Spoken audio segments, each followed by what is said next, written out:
vamos a echarle esto. Mira, chicos. Leche.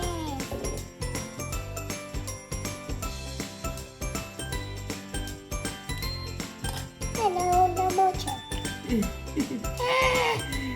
Ok.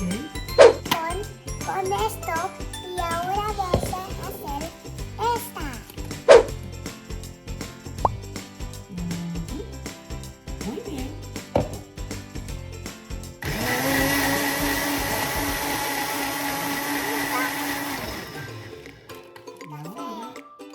Quiero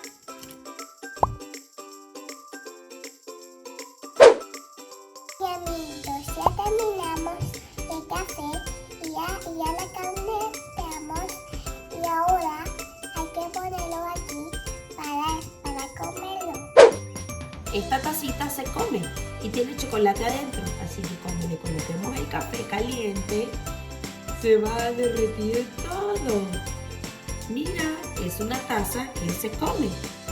Además, le vamos a colocar unos marshmallows. Muy divertido. Colócale los marshmallows, Solo uno, los que tú quieras. que quiero dos.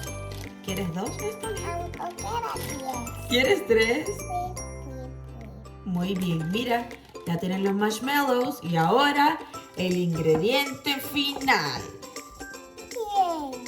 ¿Sabes cuál es? Sí. Mira, es esto. Vamos a colocarle crema chantilly. Yo te ayudo. 1, 2 y 3. Yummy.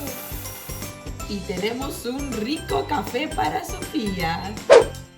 Yummy, me gusta el café y la chocolate.